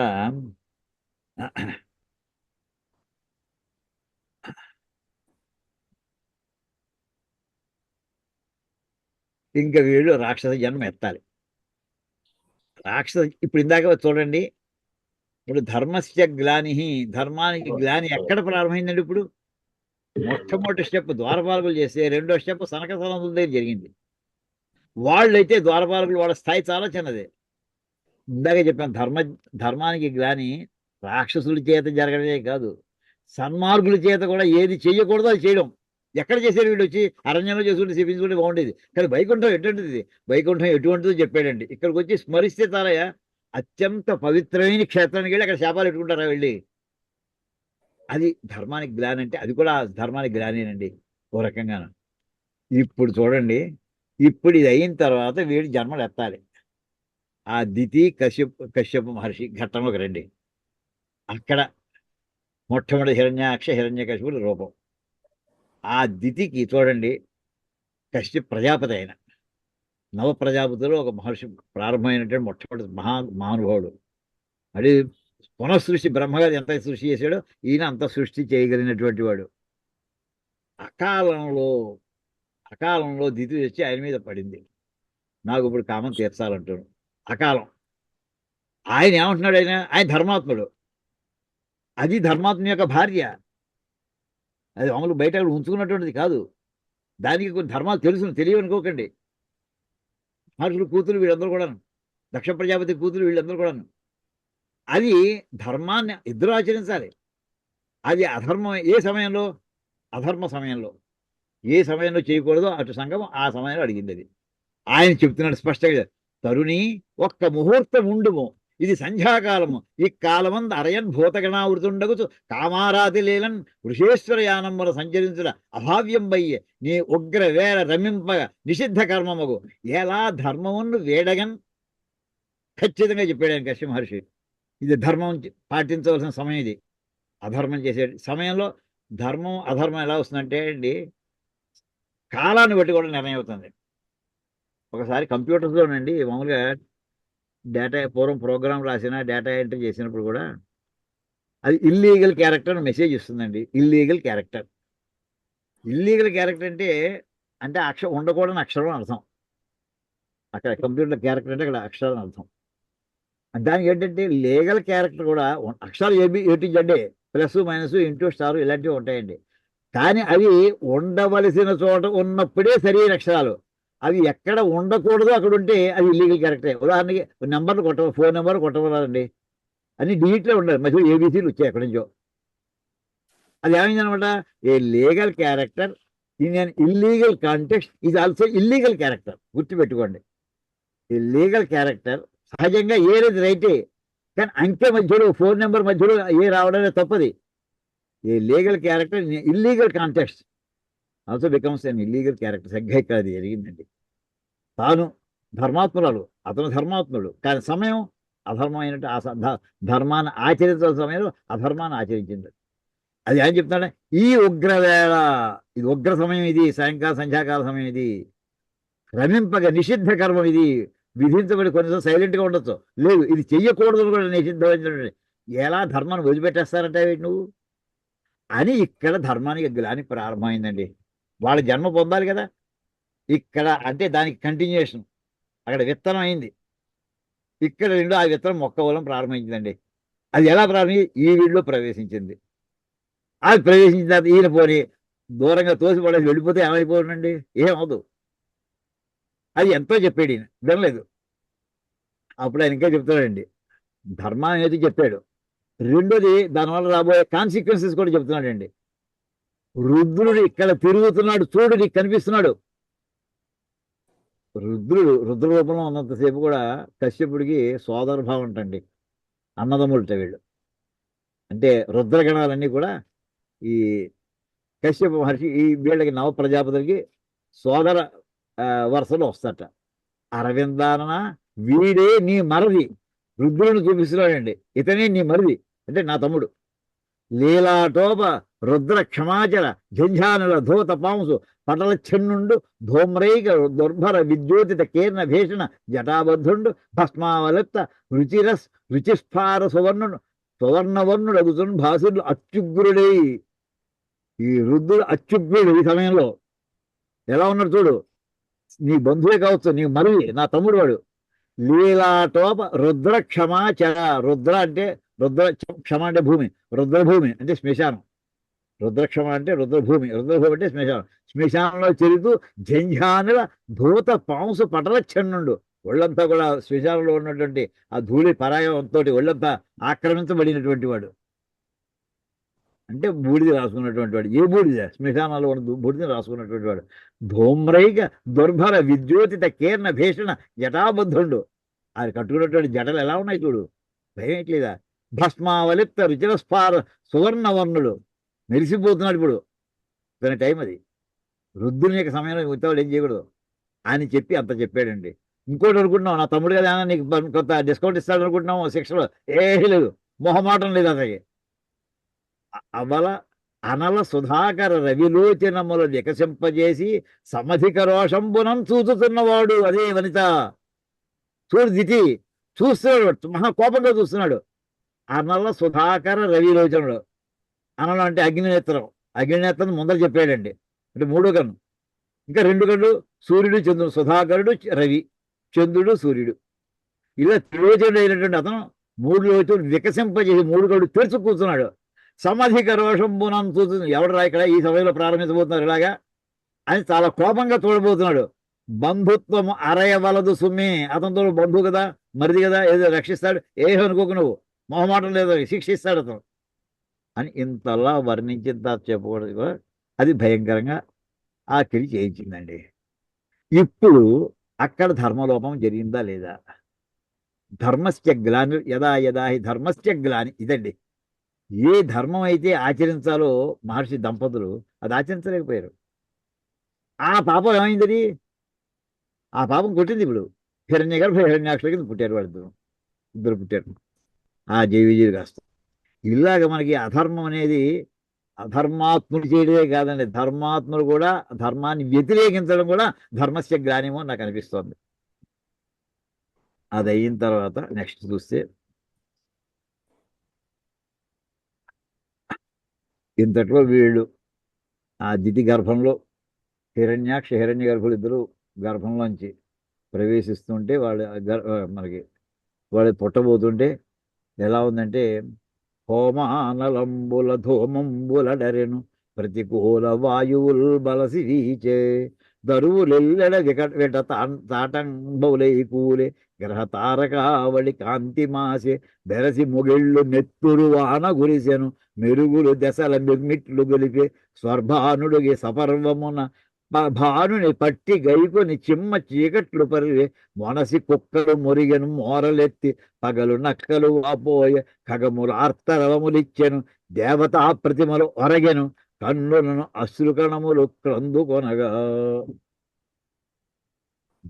మౌన సన్మార్గులు అవతరిస్తుంటే ఎలాంటి శుభ లక్షణాలు కనిపిస్తాయి ప్రకృతిలో, ఆ ధర్మానికి గ్లాని జరిగినోడు అది అధర్మాత్ములు, మూర్తిభవించిన అధర్మాత్ములు, వాళ్ళు ఉద్భవించబోతుంటే సమయం ఎలా ఉంటుంది చూడండి. హోమానలంబున ధూమం మూలడరెను. హోమాగ్ని జాజ్వల్యమానంగా ప్రకాశిస్తూ ఉండాలి. మామూలుగా చెడ్డి హోమం చేస్తుంటే పొగ వచ్చింది అనుకోండి, అందులో జ్వాల లేకుండా ఆపేయాలి. జ్వాల వచ్చిన తర్వాత మళ్ళీ హోమం ద్రవ్యం వేయాలి, సమితి వేయాలి, ఆజ్యం వేయాలి. కానీ అక్కడ ఏమైందంటే ఆ హోమగుండంలో అగ్ని పోయి చివరికి అక్కడ పొగే మిగిలింది. ప్రతికూల వాయువుల్ బలసి వీచే. మామూలుగా మన మహానుభావులు ఎప్పుడు కూడా ప్రకృతి యొక్క స్పందనని బట్టి జరగబోయే సంఘటనలు చెప్పేస్తారండి. సీతారామ కళ్యాణం అయిన తర్వాత వాళ్ళంతా ఎడ్ల బళ్ళ మీద అంతా బయలుదేరి వస్తుంటే, అయోధ్యకి వస్తుంటే సీతారాములు అప్పుడే వివాహం అయిన తర్వాత వస్తుంటే దశరథుడు చూసింది ఏంటంటే, ఎదురుగాలి ఎంత విపరీతంగా వస్తుందేంటి, ఎదురుగాలి వస్తుంది, వాలుగాలి కాదు, అనుకూలం అయిపోయింది డైరెక్షన్ తనతో పాటు పెడుతున్నట్టుగా లేదు, ఆపోజిట్గా వస్తుంది, ఏదో ప్రమాదం రాబోతోంది అని చెప్పడానికి అక్కడ వర్ణిస్తాడు. మళ్ళీ ఇక్కడ వర్ణిస్తాడు, ప్రతికూల వాయువుల్ బలసి వీచే. తర్వాత తరువులెల్లడ విటతాటంబులై కూలే. చెట్లన్నీ కూడా వేళ్లతో సహా, పోకటి వేళ్లతో పెకలింపబడి నేల మీద కూలిపోతున్నాయి పెద్ద పెద్ద చెట్లు. గ్రహ తారక అవళి కాంతి మాసే. గ్రహాలు నక్షత్రాలు కూడా కాంతి తగ్గిపోయింది, దాని మసగబారిపోయింది. ఈ మాట వెంటనే మీకు ఏది గుర్తొస్తుంది తెలుసునండి? నక్షత్రాలు కాంతి తగ్గిందని చెప్పడానికి రామాయణంలో సీతారాములు అయోధ్యని వదిలిపెట్టి మధ్యాహ్నం 11, 12 బయలుదేరి వెళ్ళిపోయారండి వాళ్ళు. ఆ రాత్రి ఎక్కడో తమసా నది తీరానికి వెళ్ళారు.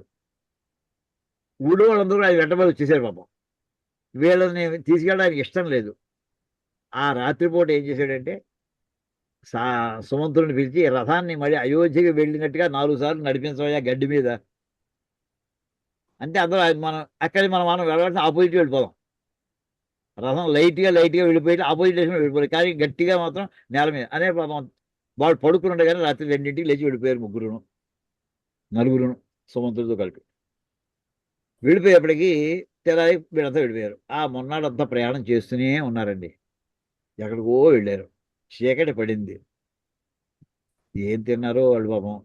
ఏమండి, రాత్రి 7, 8 అయిందండి.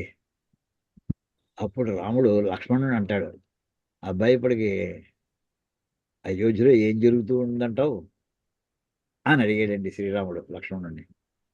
ఇప్పుడే చెప్తాను అన్నయ్య అని చెప్పి బయట ఉన్నారనుకోండి, ఆకాశం కేసి చూశాడు.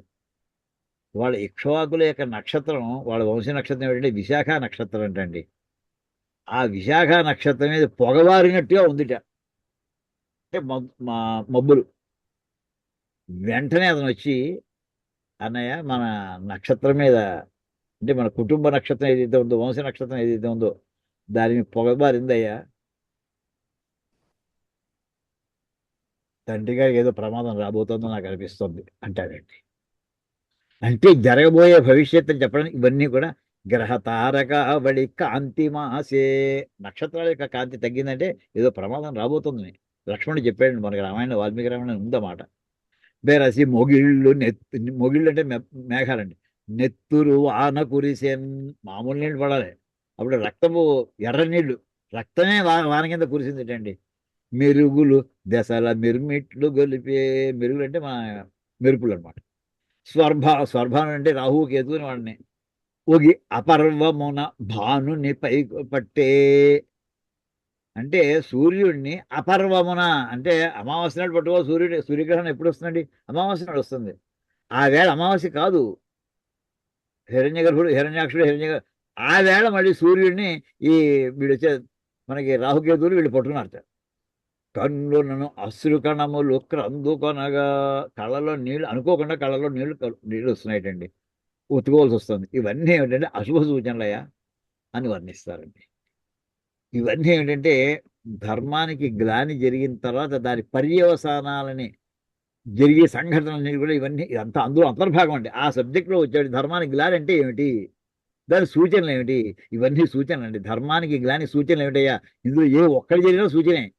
ఇన్ని చెప్తే చెప్పాలా? ఇంకా ధర్మానికి గ్లాని జరిగినటువంటి సందర్భం ఆ దుర్మార్గులు పుట్టబోతుంటే ఎలా ఉంటుందయ్యా? వాళ్ళు వధించడం తర్వాత విషయం, కానీ వాళ్ళు పుడుతూనే ఎంత బ్రహ్మాండమైన ప్రమాదాలు తీసుకురాబోతున్నారు అంతా చెప్పుకుంటూ వస్తుంది. చెప్పుకొచ్చి అక్కడండి ఇంక వాళ్ళు పుట్టారు. పుట్టిన తర్వాత వీళ్ళిద్దరు ఎలా ఎలా చేశారో వర్ణించి పెద్ద బ్రహ్మాండమైనటువంటి గద్య రాశారండి ఈయన పోతన గారు. అయ్యి అవసరంబున అతుల తేజో విరాజితుండైన హిరణ్యకశిపుండు హిరణ్య గర్భ వరదాన గర్వంబునను దుర్వార పరిబంధి గర్వ నిర్వాపణ అగర్వ భుజా విజృంభణమునను నిఖిల లోక పాలాదులను జయించి నిఖిల లోకపాలాదులను జయించి శోషంబునర్చి సంతుష్టాంతరంబుడై ఎందును తనకు మృత్యుభయంబు లేక నిర్భయుండై సుఖంబు నుండి తత్సోదరుండైన హిరణ్యాక్షుండు ప్రతి దివసంబు చండ వేదండ శుండాదండ మండిత భుజాదండంబున గదాదండంబు ధరించి తన్ను నెదిరి కదలంబు సేయించాలిన అరివీరుని గానక భూలోకం బెల్లను కుమ్మరి దివంబునకు తాడివెట్టి అందు సమర వ్యవులైన బహిర్ముఖులను కనుంగొని వనజాసన వరప్రదానంబు చింతించి హితులు శలంగన్ అహితులు కలంగన్ మహిత వైజంతిక దామంబు అభిరామంబై వెలుంగన్ చరణంబుల మణినూపురంబులు మెదన్ నిజ దేహజ్యోతి దిక్కులను పెక్కటిల్లన్ సరుజంతు వానింగని భీతచిత్తులై దేవతా గణంబులు గరుడినింగని పరచు వరగంబులను బోరే నిజ నివాసంబులు అర్క నివాసంబులను కాంచనావాసంబులుగా వనర్చి ఎక్కడికేనన్ జనినన్. అంటే వీడు ఎంత భేభత్సం చేశారో అదంతా ఇక్కడ వర్ణించుకుంటూ వచ్చారండి. ఎంత ప్రతి పదాలు దీని ఏమంటారంటే శబ్దాలంకారాలు అర్థాలంకారాలు రెండు ఉన్నాయండి. శబ్దాలంకారం అంటే ఆ మాట వింటూ ఉండగానే ఏదో ఇందులో సంధులు సమాసాలు భయంకరమైనటువంటి ఒత్తులు ద్విత్వాలు సంయుక్తాక్షరాలు ఇలాంటివి వేశారంటే ఏదో గొడవ అవుతుంది అక్కడ. ఆ గొడవేన నీకు ఎంతసేపు వర్ణించిందంతా కూడా. అతుల తేజో విరాజితుండైనా అసలు వీడికి ఎంత తపస్సు చేశాడు తెలిసినట్టు వీడు ఆ మాట చెప్తాడు ముందు. ఇందాక అంత వాడు చేయాలంటే ఇక్కడ వస్తుందండి అసలు.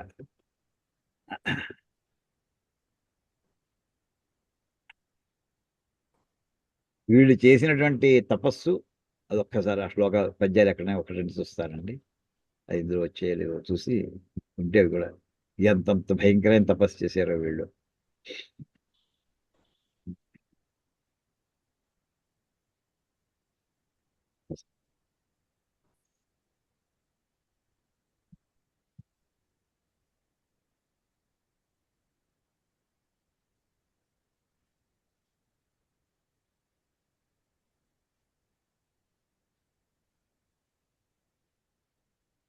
ఇక్కడ ఉన్నాయండి.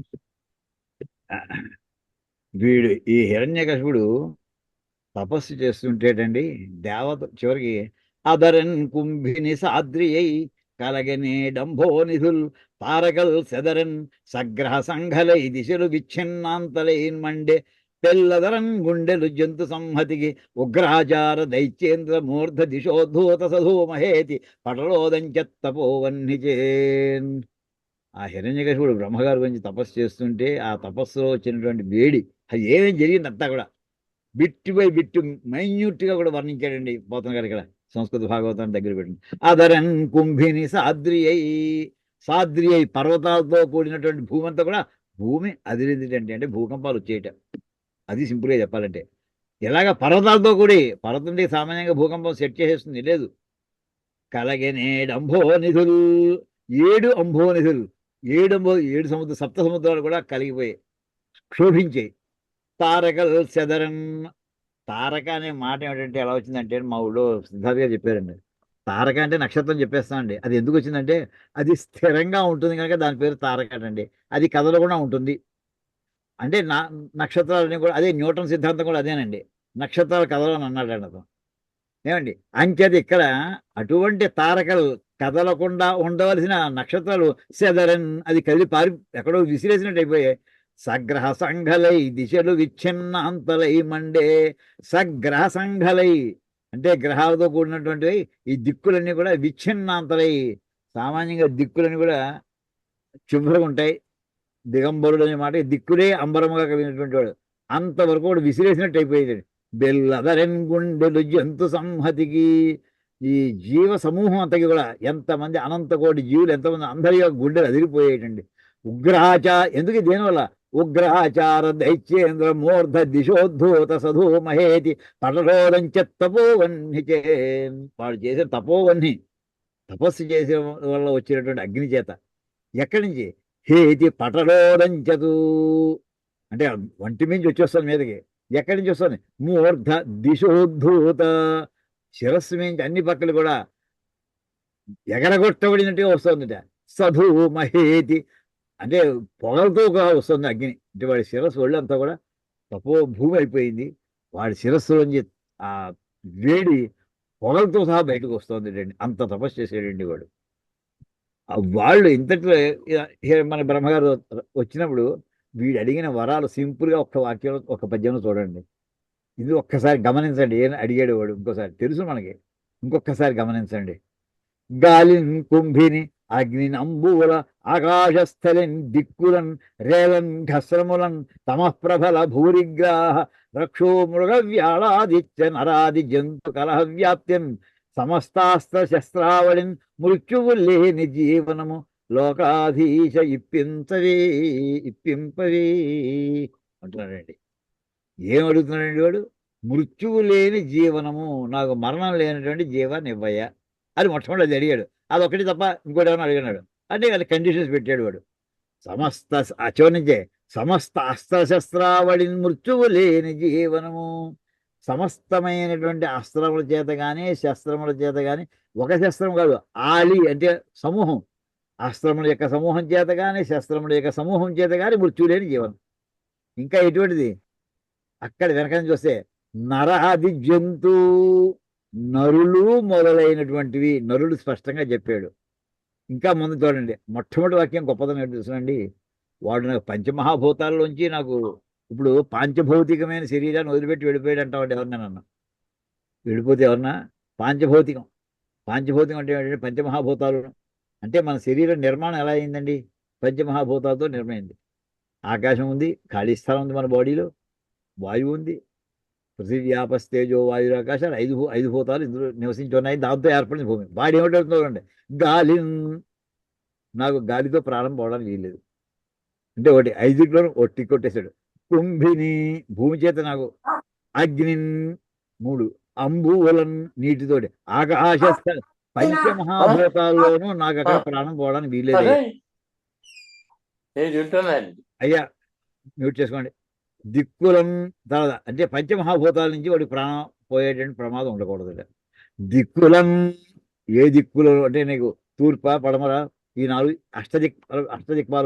అష్టదిక్కులను దిక్పాలకులు లేదా రేలం ఘస్రములను రాత్రి పగళ్ళు, తమఃప్రభల భూరిగ్రాహ రక్షో మృగ, గ్రాహం అంటే మొసళ్ళు అండి, రాక్షసులు, మృగములు అంటే సింహాది మృగములు, వ్యాళములు అంటే పాములు నాగజాతి, ఇలాంటి ఆదిత్య నరాది జంతు వ్యాళాదిత్య అంటే ఈ దేవతల చేత, ఆదిత్యులు అంటే అదితి యొక్క సంతానం అయినటువంటి వాళ్ళు. ఆదిత్యులు అంటే సూర్యుడు అంటే అర్థం కాదండి. ఆదిత్యులు అంటే అదితి యొక్క సంతానం అయినటువంటి వాళ్ళ చేత ప్రాణం పోకూడదు. నరాది, నరులు మొదలైన ఎట్సెట్రా అని వేసేసాడండి. నరాది జంతు కలహవ్యాప్తి అంటే దెబ్బలాడుకోవడం, పొడిస్తే అంటే ఏంటంటే యుద్ధం జరిగిన యుద్ధంలో వీళ్ళు ఎవరి చేత కూడా నాకు మరణం లేకుండా ఉండుగాక. పంచమహాభూతాల్లోంచి వాడి ప్రాణం పోకుండా కోరుకున్నాడండి. ఆశ్చర్యం అసలు.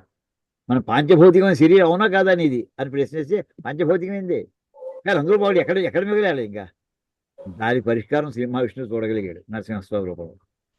రెండో చూడండి, ఇంతవరకు కూడా మనం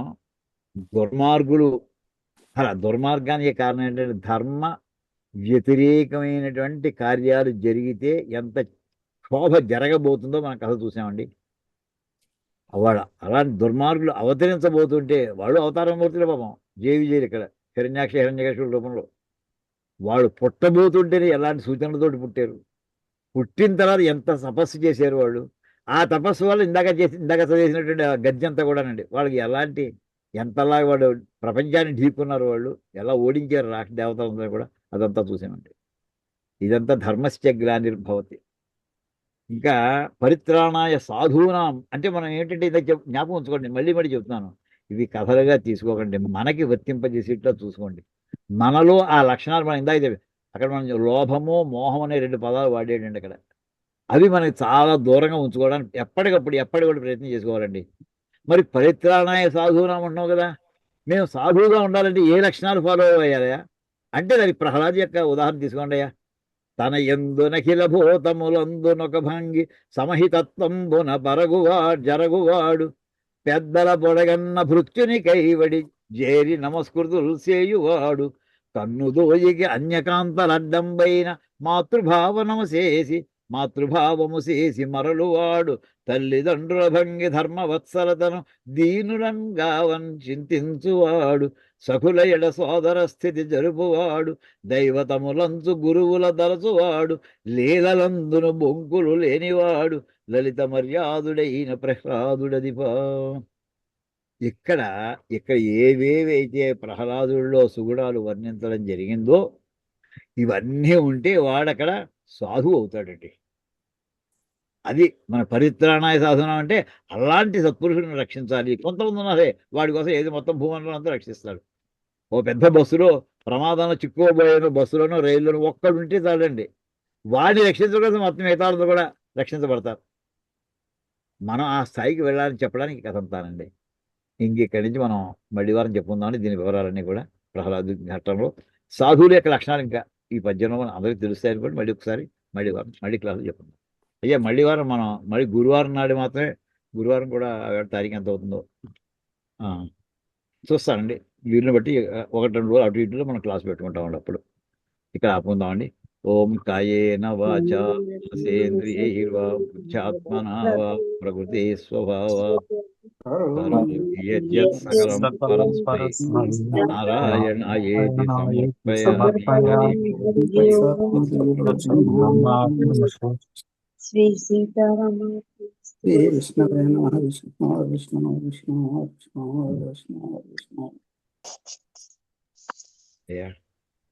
ఇది స్వామి గారు.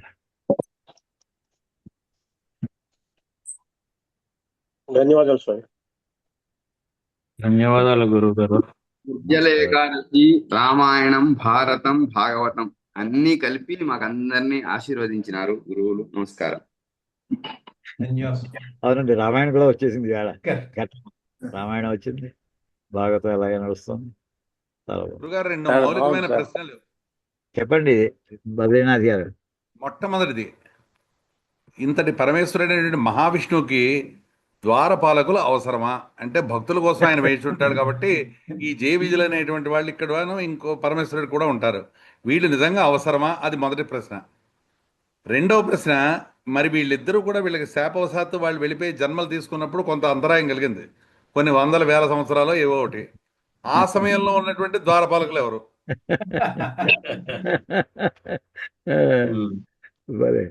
ఇక్కడ ఒక చిన్న విషయం. నమస్కారం అవధాని గారు. చెప్పు.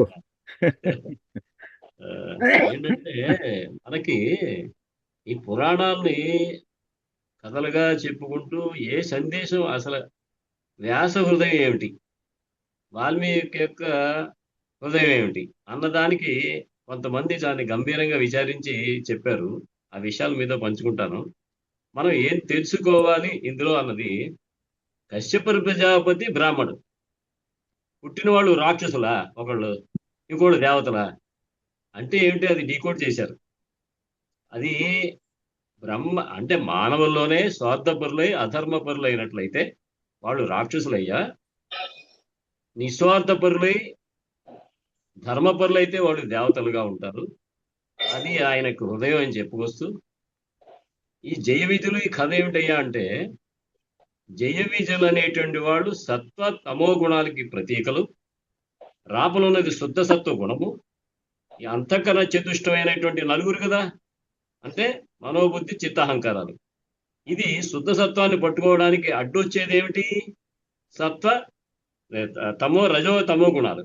అది చెప్పే విధానంలో అందరికీ అర్థమయ్యేలా కథారూపంలో చిత్రించినటువంటి మహానుభావుడు వ్యాస మహర్షి ఏం చేశారంటే, హిరణ్యకశిపుల్లో హిరణ్యాక్షుడు తమ్ముడు తమోగుణ సంపన్నుడు, హిరణ్యకశిపుడు రజోగుణ సంపన్నుడు. ముందర తమో గుణాన్ని జయించి తర్వాత రజోగుణాన్ని జయించాలి, ఆ తర్వాత సత్వగుణానికి వెళ్ళాలి. వాల్మీకి రామాయణంలో కూడా మొట్టమొదటి రావణాసుడు రజోగుణ సంపన్నుడు, కుంభకర్ణుడు తమోగుణ సంపన్నుడు, విభీషణుడు సత్వగుణ సంపన్నుడు. ఈ మొట్టమొదటి ఏం చేశాడు కుంభకర్ణి అంటే, ఇప్పుడు వీళ్ళు చూసారా, దేహభ్రాంతితో ఉన్నవాడు రాక్షసుడు. మనందరూ దేహమే దేహాభిమానం అంటున్నాం, మనం దేహాత్మభావంలో ఉన్నాం మనం. ఏదైతే మనం ఈ శరీరం శాశ్వతం, ఈ శరీరం నేనే అనుకుంటూ రాంగ్ ఐడెంటిటీతో బతుకుతున్నాం. వాళ్ళలాగే మనం రాక్షసులమే. ఎప్పుడైతే నేను ఈ పోయేదాన్ని పట్టుకున్నామో, ఇది పోగానే మనం చచ్చిపోయాం అనుకుంటున్నాం. ఇది జన్మ రహస్యం అండి, చాలా అత్యంతమైన రహస్యం. పోయేదాన్ని పట్టుకుంటున్నాం మనం. మనం ఎరుకుండా నామరూపాలు, తాత పోయాడు, తండ్రి పోయాడు, ముత్తాత పోయాడు, రాముడు పోయాడు, కృష్ణుడు పోయాడు, అందరూ పోయారు. ఈ పోయే దేహమే నేను దేహాత్మభావంతో ఉండడం చేత అదే మనం రాక్షసులైనటువంటి రావణాసుడు వీళ్ళందరూ సంవత్సరాల కొద్దీ తపస్సు చేశారు. వాళ్ళు తమో గుణాన్ని రజోగుణంతో జయించారు. తమో గుణాన్ని జయించడం అంటే ఏమిటంటే బద్ధకాన్ని, తెల్లాదం లేవాలి, వాడు పుట్టలు పట్టేలాగా వర్షం వచ్చినా, అగ్ని భూకంపాలు వచ్చినా తపస్సులు చేశారంటే ఏంటి? తమో గుణాన్ని రజోగుణంతో జయించారు. కానీ రజోగుణాన్ని తమో గుణంతో సత్వగుణంతో జయించలేదు. జీవితాంతం వాళ్ళు ఏం చేశారు? దేహాత్మ భావంతో ఈ శరీరమే నేను అనే భావంతో ఉండి ఈ శరీరంతో ఎన్ని సంవత్సరాలనే బతకాలి, ఖడ్గంతో చావకూడదు, ఇంటి రాపలు చావకూడదు, బయట చావకూడదు, ఈ కోరికలన్నీ కోరారు. అందుచేత డీకోడ్ చేసుకుని ఇటువంటి రహస్యాన్ని, అంటే ప్రతిదానికి ప్రతి పదార్థము వాక్యార్థము ఉంటుంది, అంతరార్థం ఉంటుంది, పరమార్థం ఉంటుంది. ఆ పరమార్థాన్ని కొన్ని భాష్యాలు చదువుకుని గురువులను ఆశ్రయిస్తే రహస్యాలు తెలుస్తాయి. నాకు తెలిసిన మీతో పంచుకున్నాను. జై గురుదత్త. చాలా సంతోషం, చాలా బాగుంది, చాలా బాగుంది, చాలా సంతోషం. బద్రీనాథ్ గారు ఏదో చెప్పబోయారు ఇందాక, అయిపోయా మీ ప్రశ్నలు? అర్థమవుతుంది వాళ్ళిద్దరికి ఆపలా ఏమిటో, ఈ గొడవ ఏమిటో. ఇష్టపడ్డాను నేను, ఇదిగో అదే అండి. మీరు చెప్పినట్టుగా భోజనాన్ని పిలిచినా వెళ్ళడానికి అవటం లేదు. అది గొడవ. అది మీరు చెప్పిన నిజమైపోయిందా? మీ ఇంట్లో గొడవలు ప్రారంభమై ఉంటాయి భోజన సమయంలో.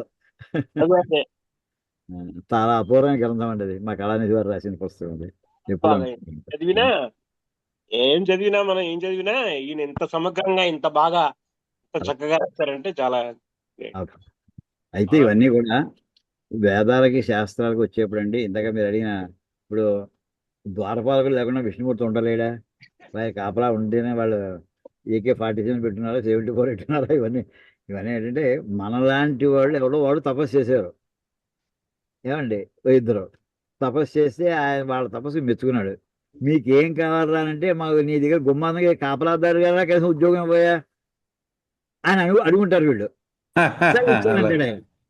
అతని ముందర వాడు పుట్టని క్రితం అక్కడ కాపలా వాళ్ళు లేరని అనుకుందామండి కాసేపు. వాళ్ళు తపస్సు చేశారు, ఏం కావాలి అది. వాడు విష్ణుమూర్తి తెలియదా వీళ్ళకి ఏం కావాలో? అందరూ దేవత మొదల వరం ఇచ్చేవాడు, నీకేం కావాలి మన నోటితో చెప్పిస్తారండి, మన నోటితో చెప్పిస్తారు. ఏమంటే అంటే మనం నేర్చుకోవాలి, మన నోటితో నాకు ఇది కావాలని ఎప్పుడు అడగకూడదు అని జ్ఞాపకం ఉంచుకోండి. మొట్టమొదటి శివుడు వచ్చినా సరే, రాముడు వచ్చినా సరే, ఎలా బయటికి ఏం కావాలో అడిగే, నాకేం తెలియదు బాబు, నువ్వే నిర్ణయించు అని వదిలేయాలండి. ఏదో అడిగేమో పర్వాలేదు, ఎక్కడ పెట్టేస్తారు వాళ్ళు, లింక్ పెట్టేస్తారు దానికి. అది ఏమండి, అంచేత వాడు రాని క్రితమో అక్కడ ఎలా ఉండేదో. అదిగాక వైకుంఠం యొక్క లక్షణం ఏమిటండి? వైకుంఠం అనే మాటకి కుంఠము అంటే ఏంటా, వికుంఠం అంటే ఏమిటి, వైకుంఠం అనే మాట ఏమిటి? కుంఠం అంటే ఇప్పుడు కత్తితో నేల కొట్టామనుకోండి, అంచు పాడైపోతుంది, అంతే కదా. అంచు మొండికత్తి అవుతుంది. కుంఠం అంటే అదండి. వికుంఠం అంటే అటువంటి మొండి ధనం రాకుండా ఉండుట, అంటే ఎప్పుడూ షార్ప్గా ఉండుట. మామూలు భాషాపరంగా అర్థం లేదు.